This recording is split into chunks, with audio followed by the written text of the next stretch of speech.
So, if you're a longtime listener, you will know that I am AI hesitant at best. I've had a number of episodes with AI advocates where we've challenged each other, I'll say.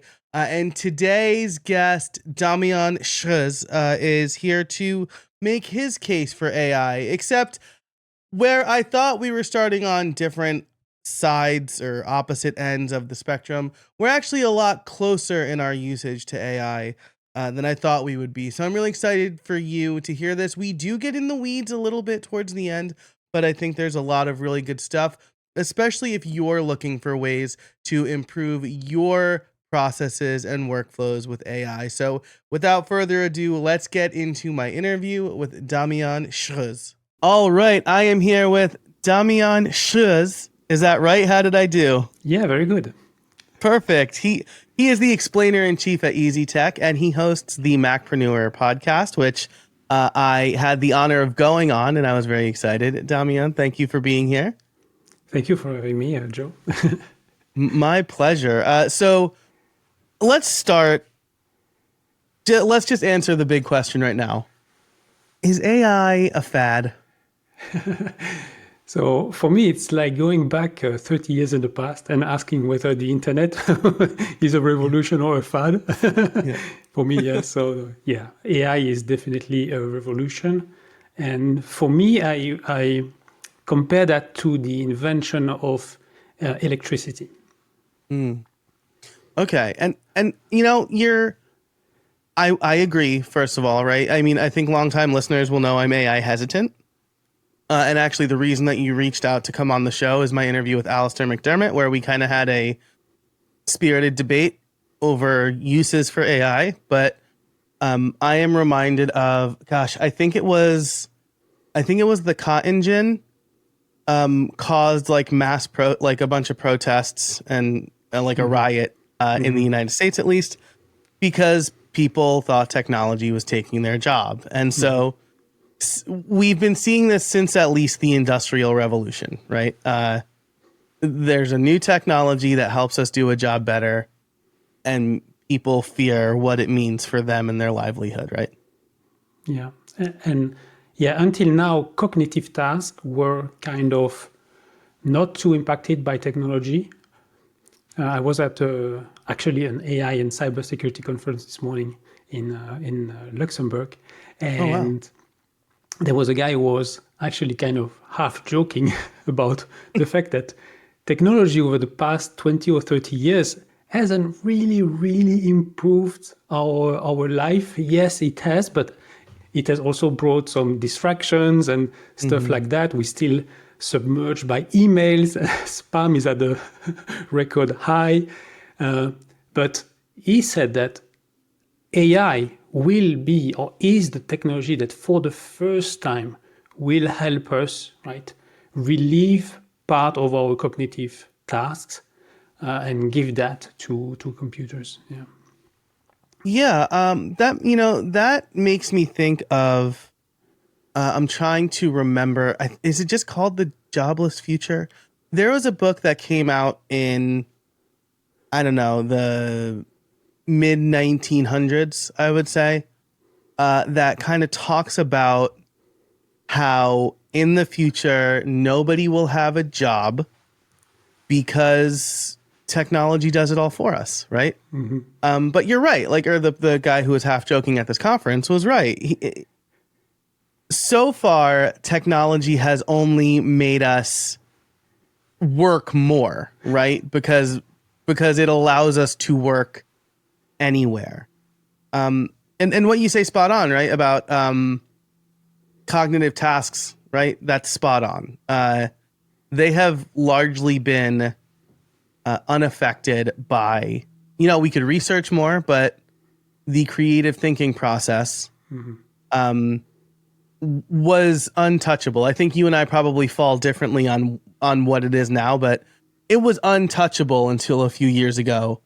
And now it feels touchable. That's not really the way I want to word it, but and I think people are freaking out about that. But before we move to that, I want to level set, right? Because AI stands for artificial intelligence. There's also AGI, artificial general intelligence. There is something called AI agents, which this is, I don't want to timestamp this episode too much, but Circle, the community website, announced their AI agent, and it's not an AI agent. It's like a glorified chatbot, and that really bothers me. Because like the promise of an AI agent is so much more than train me on your content, right? It's like I will do things for you. I will do cognitive tasks for you, and what they've released is not that. But there are a couple of terms that we were talking about pre-show that people conflate with AI as well, right? So do you want to talk a little bit about that? Yeah, that's a pet peeve of mine. Whenever I see an article about ChatGPT and then I see a pensive robot, like a humanoid robot depicted, I like, no. So if you look it up in Wikipedia, the term machine, because oftentimes I hear machine or robots when people talk about AI.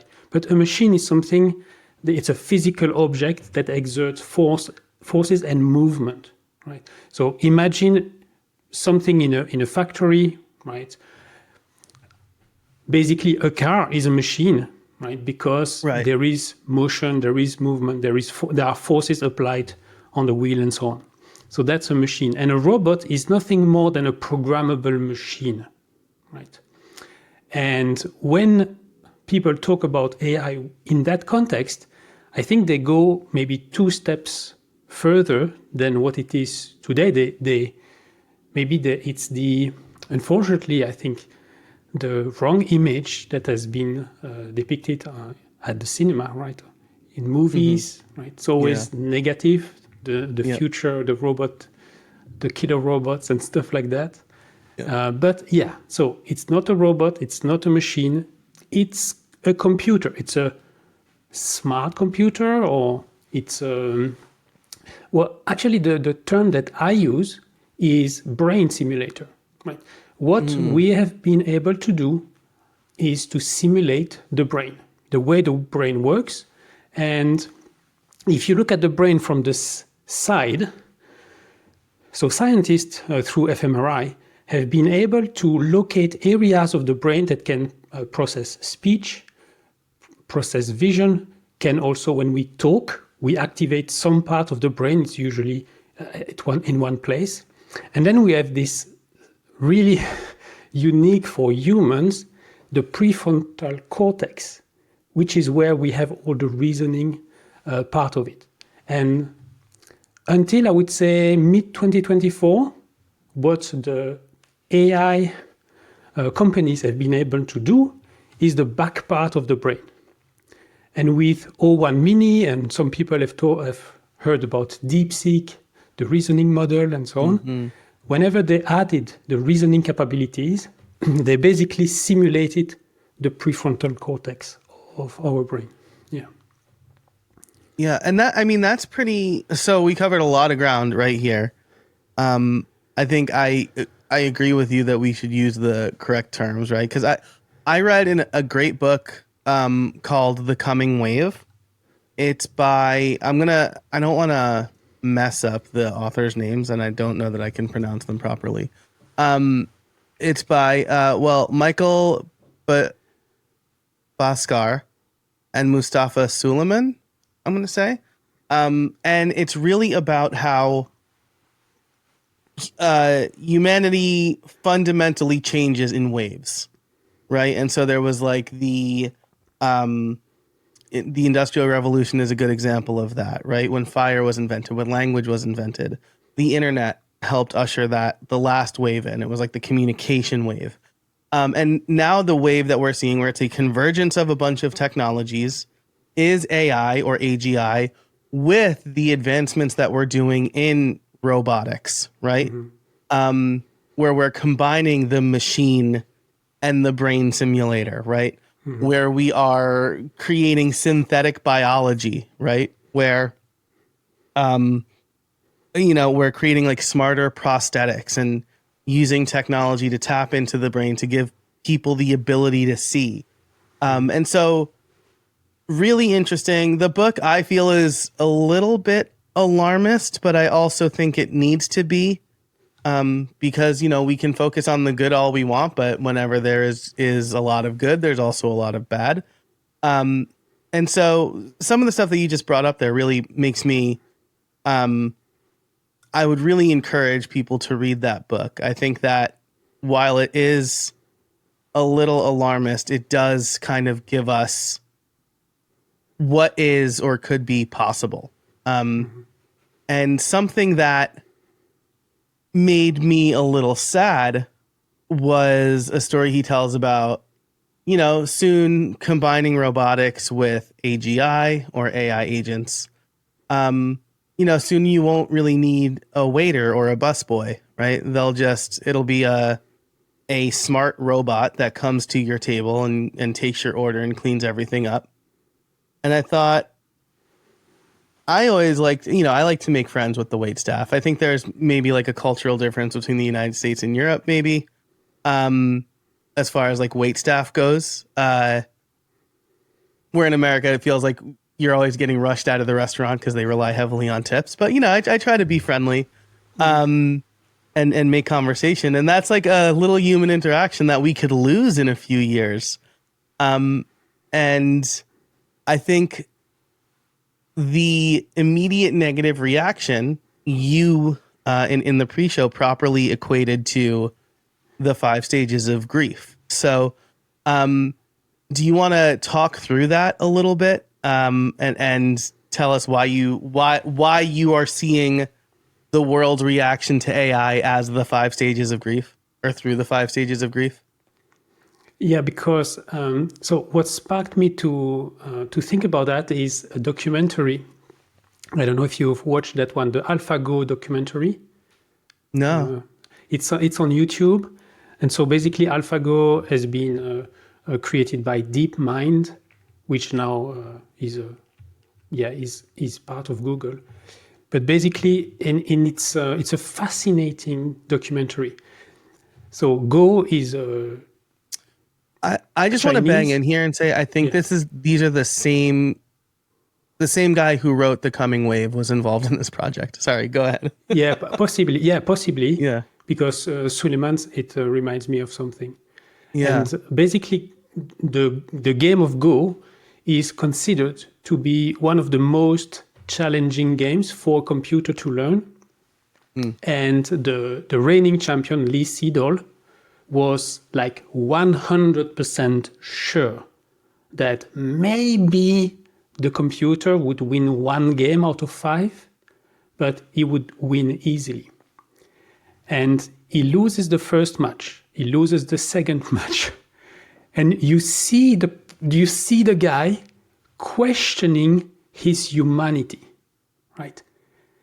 And in the third, I don't remember in which game, is very well, like is on par, is really about to win, right? Is really good for that game. He basically had 2 games against the computer. He started to pick up some patterns, right? And so he started to realize, okay, I can maybe outsmart that computer.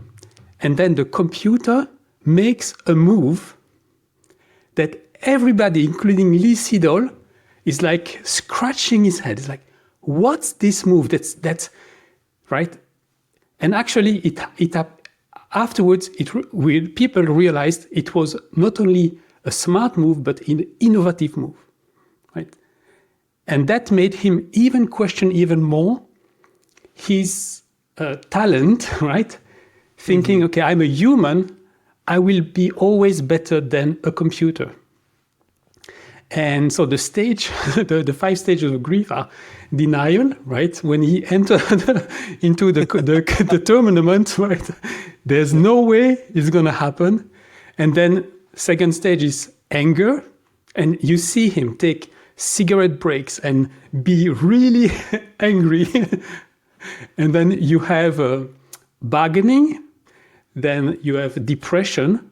You see, at one point, they don't say it in the documentary, but I'm pretty sure he was about to throw the towel and not do the 5 games, right? Mm-hmm. Right. And Yeah. then the last stage of grief is acceptance. Yeah. Yeah. This is so Suleiman, the guy who wrote The Coming Wave, founded DeepMind and tells this story in the book. So it's so funny that we're both bringing up the kind of the same thing. But yeah, it's incredible because if I recall correctly, it's not necessarily that the program, the AI, it's not like the chess playing computer program, right? Where it was just like looking at all the possibilities and doing a probability play. It actually invented a new strategy. Is that right? Yes. Yeah. Yes. Which is intelligent, right? It's not just probability. Yeah, we could say the computer displayed creativity. Yes, right.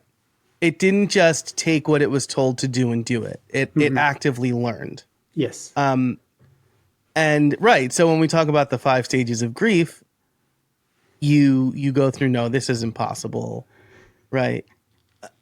Well, no, I mean, surely this is just a fluke, and then eventually it's, all right, well, I guess we're in a new frontier where computer programs are better at this game than me.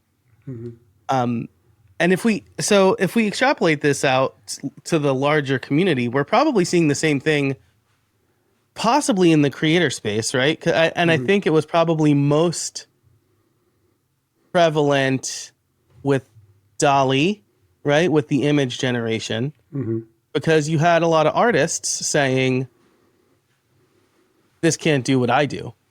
And that's true. I mean, with art, that's true, right? It's not going to come up with what you would come up with, but it comes up with stuff that a human could come up with, right? It invents new pictures, and could be creative about it. So that's, I think this is a really interesting thing to think about. And I think we see it with all technology, and but the ramifications feel bigger for this, I think. Yeah, maybe my message for the listener, for the audience is, please don't get stuck on denial. Pass denial as quickly as possible. Don't get stuck at anger, right? Because that's not going to help. And and I think what the question, it really, AI is questioning what makes us human, or what make human unique or different from computers. And for the very first time, we have to ask ourselves that question, right? How am I different or unique? What can I do that a computer cannot do? Even as smart as possible. So yes, so these AI are faster than humans to process information. You cannot change that, right? Computers will always be faster than us to process information.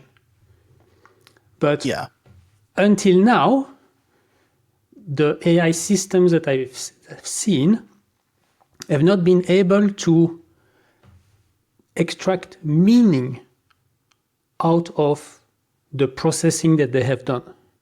Right? They process information, they display the result of the processing, but we humans are still uniquely qualified at making some judgments, right? And deciding whether it's the right direction or the wrong direction, or maybe sparking another idea. Right? At the moment, computers, AI computers, do not have ideas of their own. Right. They seem, the way they communicate with us seems that way, but don't be fooled by the fact that they speak our language. Yeah, I think this is a really crucial difference. And this is something that I try to communicate to people all the time. AI is not coming up with new stuff. It's basically taking the average of everything it knows and spitting out the most likely information, right? Like if I ask it questions about my audience. It's not going off and surveying my audience, or it's not inventing new things that it thought of with my audience. It's taking everything it's learned about the audience I've told it about and then spitting out stuff it already knows, kind of reconfigured. Yes. Yeah. It's like buying a bunch of Lego sets, dumping out all the pieces, and then building something new with it. Yeah, and maybe it could come up with an arrangement of Lego blocks that we have never thought about or that we have never done ourselves, but it will still be the Lego blocks, right? Right. It cannot at one point think like maybe when you are a child, you say, okay, let's take these toothpicks and make some arms and add them to our Lego figure, right?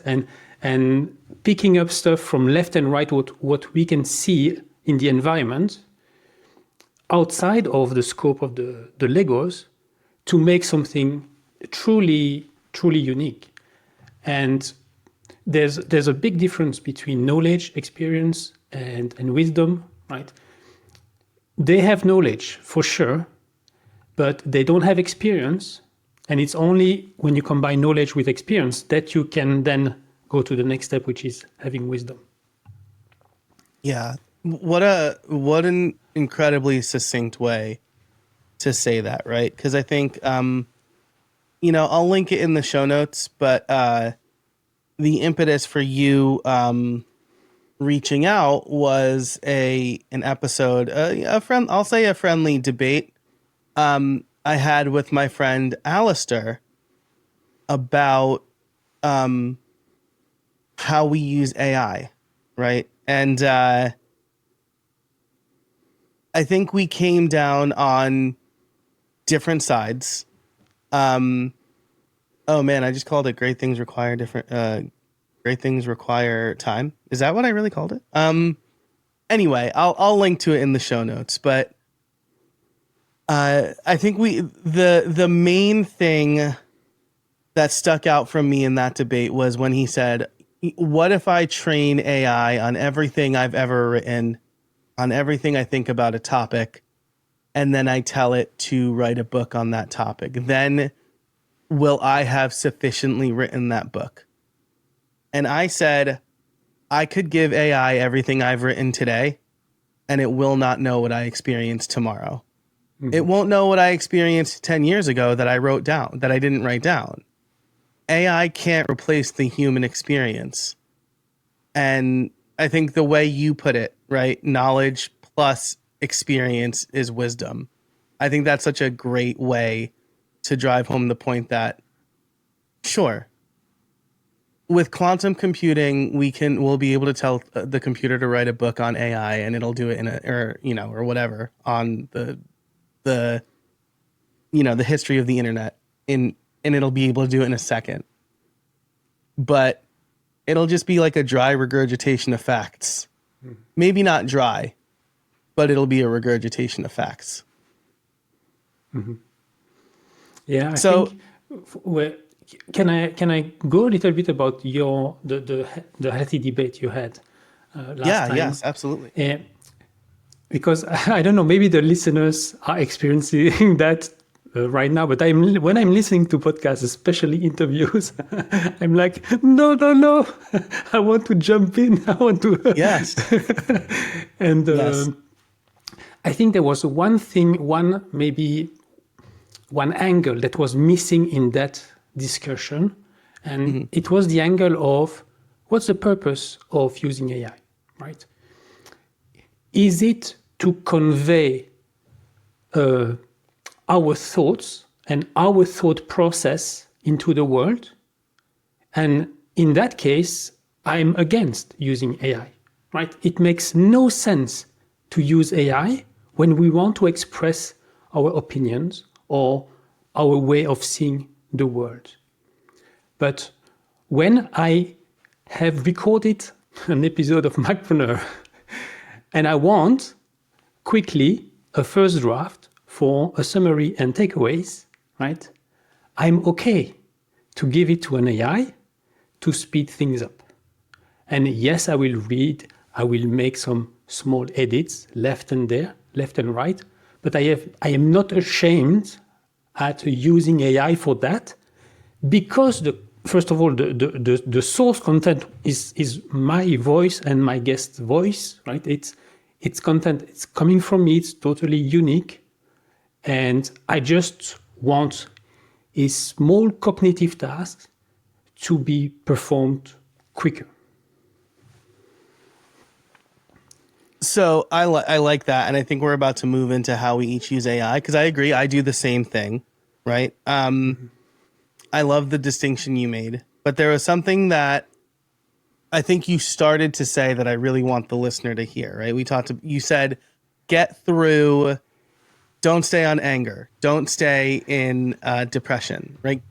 Essentially get to acceptance, right? Mm-hmm. And so I'd love you to elaborate on that a little bit more before we get into how I'm accepting AI in my everyday life. Yeah, and I want to preface what I'm going to say by the fact that using AI does not mean accepting. Huh? So you can be using AI and still be in a bargaining phase or a depression phase. Or yes, yeah. But for me, the acceptance is just realizing, right, that the fact that AI will be embedded at every stage of our technological life is inevitable, right? It's the same way that when we had the Industrial Revolution, right?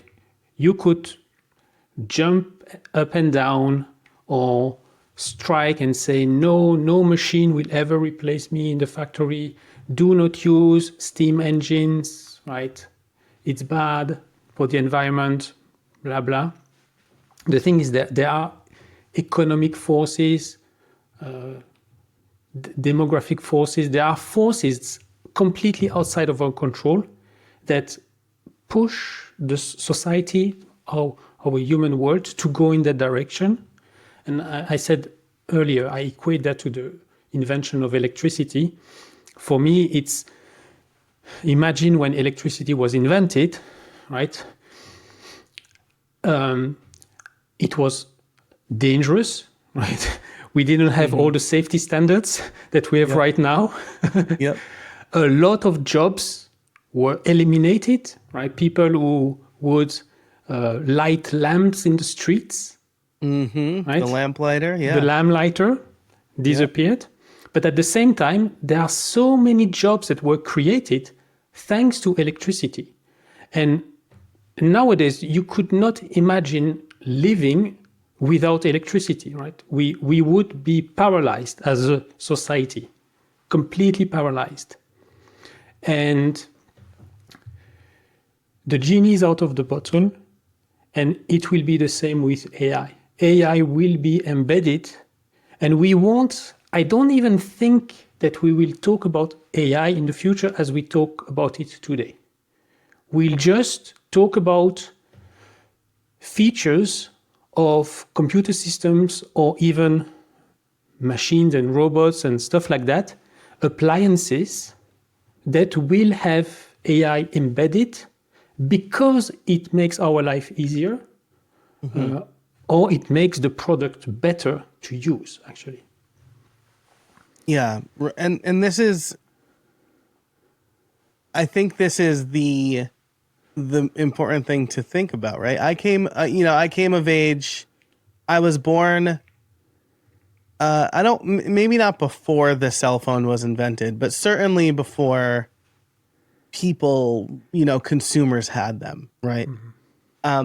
I got my first cell phone my freshman year of high school. I was 13, and all it could do was make calls. I couldn't even text on it, right? So, but I remember my friend in 11th grade, 12th grade saying, I don't need a cell phone, right? So again, why do you need a cell phone? Why are you so important that someone has to call you at any time during the day? About a year later, he got a cell phone and had like a full-blown addiction to it. Like, wouldn't put it down. Him getting a girlfriend probably had something to do with it. But like, I think about the early adopter versus the Luddite, right? On that technological adoption curve. Mm-hmm. And I think it's up to the early adopters to find the bugs and the kinks and educate the wider audience on the benefits and pitfalls of any new technology. Because you're right, there are economic forces that will ensure, right? Ensure, I think, is one of those AI trigger words now. But will ensure that AI is everywhere, right? Mm-hmm. Just like you need like there are so many cashless venues in the United States now. Like you can't go anywhere without a credit card or a debit card or your cell phone to pay for stuff.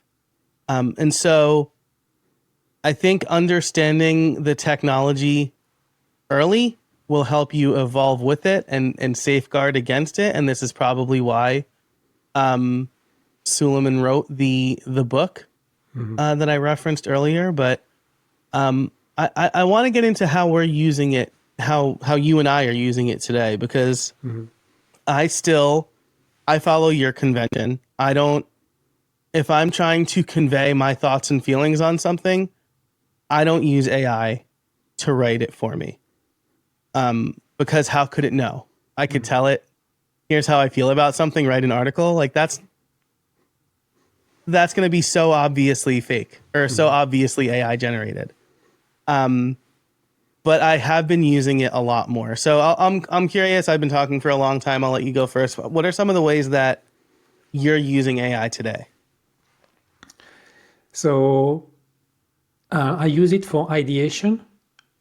I use it I've created, so I paid the $20 a month for the ChatGPT Plus account. I have created a few custom GPTs, and one of them is called, it's my co-CEO. So it's a, can I say a thought partner? Okay. Kind of. Yeah. Just to give credit to people. Well, I discovered this co-CEO concept from the host of the podcast, the AI marketing podcast, or it was used to be the AI marketing. I'm gonna double check now. AI-driven marketer, artificial intelligence show. Oh man, there's so many. The artificial intelligence show with Mike Kaput and the main host, and he's the main host. Paul Reitzer. Yeah, Paul Reitzer. Reitzer. Okay. So Paul Reitzer has come up with this idea of the co-CEO. He even organized a webinar, which I attended, and he has published on SmarterX, his website dedicated to education about AI.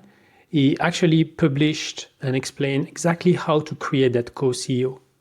And so basically, I told that in that custom GPT, I fed it a prompt that an instruction that was based on that what I've seen from the webinar, but I adapted to, obviously, my company is EasyTech. I'm providing IT training and coaching in Luxembourg and abroad.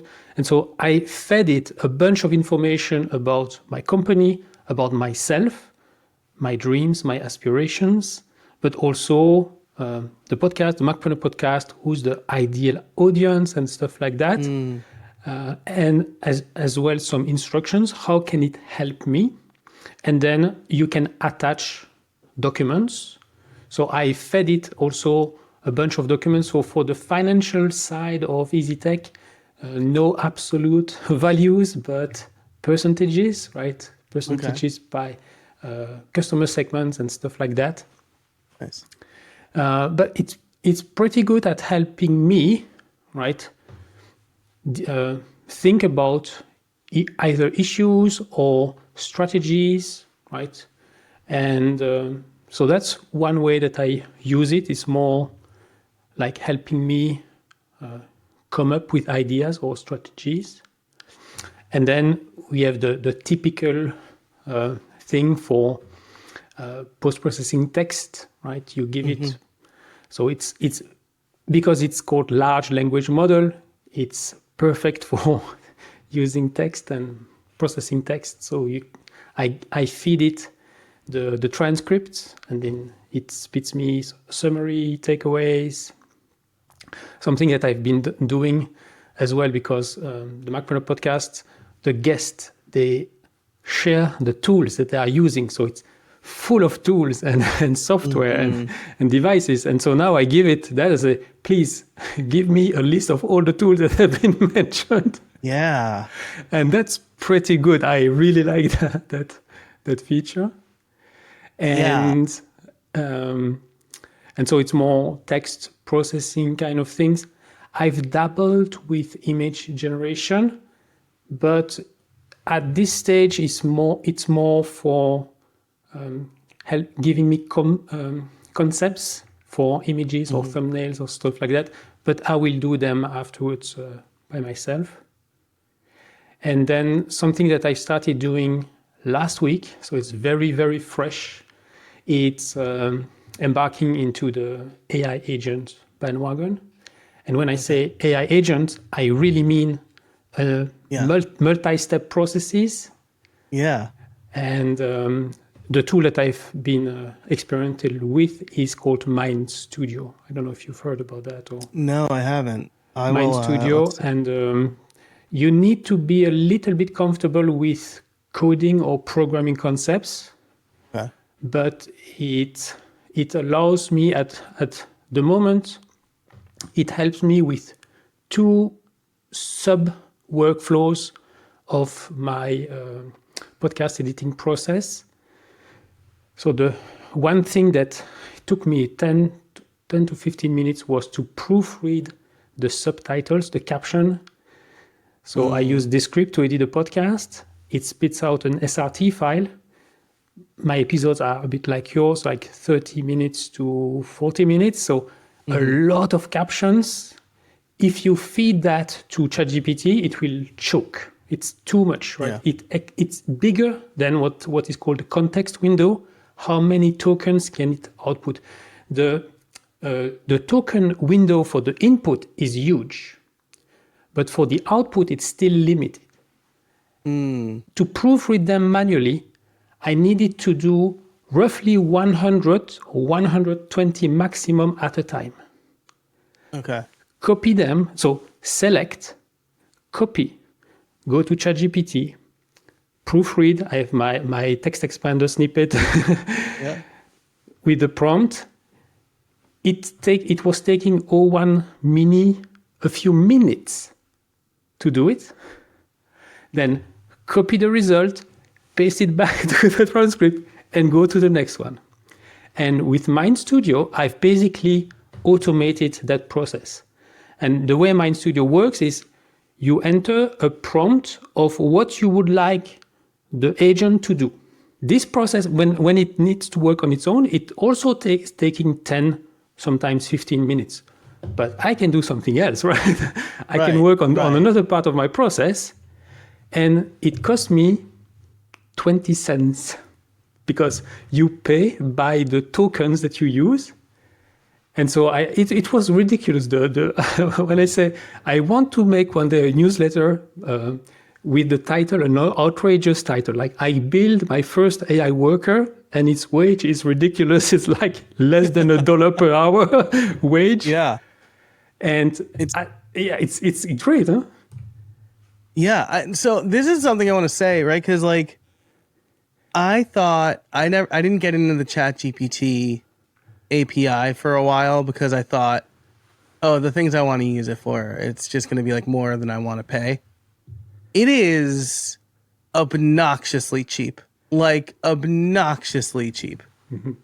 So yeah, I'm like, I'm working on like some Zaps and Zapier to use it and stuff like that. I think that's a really powerful thing to use it for, right? And one of the things that you said is probably the main ways I'm using it. And I know we're coming up on time here, but I want to kind of talk through this a little bit, right? Because you mentioned custom GPTs. I haven't gone and built one yet, but I have found that the projects feature in ChatGPT has been pretty good for me, because a project is a folder, if you don't know, and then you can give it instructions and custom prompts. You can't, as far as I can tell, the main difference between like a project and a custom GPT is you can't attach files to it, and you can't make a project publicly available. Or am I incorrect in thinking that? You can attach documents, so that's, or maybe it has changed compared to the first time, but yeah, it's true. I never looked I didn't look at projects until recently, and I realized that nowadays the only difference is you can't share a project. You can share an individual discussion that you might have, but not the whole project. And what I realized, I have not done it yet, because I've always been let's do a custom GPT, even if it's a fully private one. And then I realized, but I could do that in projects, it's easier and so on. But then I realized, but if one day I want to, if I do a great project, and I realized maybe I could share it with my audience, right, and have it maybe as a lead magnet, I can't. I haven't found a way yet to convert a project into a custom GPT, but it shouldn't be too difficult to do. Yeah. Yeah, so that's a really great point. I didn't even realize that. I must have had like blinders on, or I just haven't looked. Sometimes there are discrepancies between the desktop app. Yes. Yeah, so okay, so if I'm looking in the desktop app right now, I'm not seeing a way to attach files. So but if I go to the web app, I'm seeing it. So yeah, perfect. So I use mostly projects. I haven't looked into custom GPTs yet, but like exactly what you said. If I want to have a lead magnet or something really interesting that I want to share, like it would have to be a custom GPT. But the main things I'm using it for are proofreading my work, right? So I have a project called My Writing. I'm going to upload some samples now of writing I thought was particularly good, but the instructions are like, these are the things I want to know. These are the things I say, like, when I ask for feedback, this is what I expect. Mm-hmm. And so now I just say, like, give me feedback on this. And like, it uses the instructions. I think that's great. In the custom project for the project for this, it's very long because I tell it everything about the show and who the target audience is and how I format the show notes. And then the prompt is, hey, here's the latest transcript of the latest episode. Me and Damien talk about AI. Give me a episode description and the top takeaways. And then like, what links did I promise? Mm-hmm. Right? Or like, what should I put in the show notes? And it's been like a game changer. Like that, the fact that ChatGPT can like take a transcript and kind of understand, oh yeah, you probably want to link to this in the show notes, has made my life so much easier. Mm-hmm. Because I was going through and telling my VA to find the links. She's in the Philippines, and that's like a very unclear thing, especially if it's like a jargony tool. And so then I'd have to go check the links anyway. Now I don't really need to do that, which is really nice. Mm-hmm. Yeah. And yeah, with what I like with Mind Studio, and I've been positively actually impressed by that, is that if you, or maybe the listeners, if you are familiar with make.com or Zapier, it's very similar. So you have different steps, different boxes. Every box is an action. It could be an AI action. And whenever it's an AI action, you have to give it a prompt. The prompt can use parameters parameters that come from earlier steps.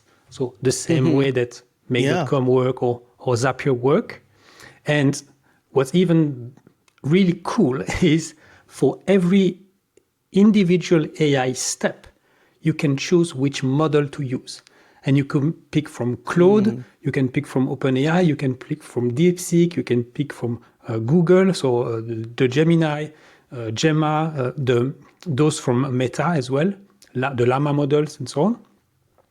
And something that I realized, so the process, I've made a second AI worker, which I would call for my podcast, and that's what I was talking about. So I feed it now the transcript, not the captions, but the transcript. It proofreads it, and then creates a summary, takeaways, and then show notes for the podcast, YouTube description, Instagram and Facebook post, and a LinkedIn post. All that one after the other. And I fine-tune which model to use for which step. And Claude 3.7 is definitely the best for the summary and takeaways. Okay. So much so that I copy-pasted the output of Claude, or from that AI worker, right? I copied the output and I put it in an AI detector. And it told me 1% probability of AI. It thought it was human. I almost do not touch those summaries. But I also refine the prompt. I have a very specific prompt that makes the output very human-like, with a lot of bullets and numbered list and stuff like that. But yeah, really impressive. Really impressive. That's cool. And so Mind Studio, I'll link that in the show notes. I'm looking at the pricing and it's $0 per month plus usage costs. So like exactly. And you get $5 credit. So you can start right away. You can start experimenting for free. And nice. I still have $2 left, I think, or $1 left. Now, if you don't put a credit card, you have a limited access to the different models. Sure. So if you want to be able to experiment with all the models, all the LLMs that are available, then you just put your credit card. You will not be charged unless you go below the credit limit that you have put. Gotcha. Yeah, this looks real. I'm going to have to check this out. This looks really interesting. Well, this has been great. Thank you so much for coming on and sharing and talking. I'm glad we were like a little philosophical in the beginning and then we got to the practical, which is great. You mean in the weeds? In the weeds, yeah. That's all right. Damien, if people want to know more about you, where can they find you? Yeah, they can go to macpreneur.com and they will find everything about the podcast, how I help solopreneurs who cannot imagine running their business on anything else than a Mac. Mac plus solopreneur equal Macpreneur. Yeah. Love that. And again, I'll link to our discussion of that episode too, because that was a lot of fun. I don't usually get to talk about my Mac setup, so I was really excited when you invited me on. This was great. Can you say your name properly in your accent for us so that people know? I tried really hard to say it the right way. So I'm Damien Schreurs. Damien Schreurs. Yes. I can't get I can roll my R's because of the Italian accent, but I gotta get the throat in a little bit. But Damien, thank you so much for joining us today. I really appreciate it. Yeah, my pleasure. Thank you for having me. Yep. And thanks to everybody listening. You can find, this is going to be rich show notes, so check the description wherever you're listening. You can find everything over at streamlined.fm as well. If you liked this episode, let me know. Send over some feedback. Same link, streamlined.fm, link in the description. And until next time, I hope you find some space in your week.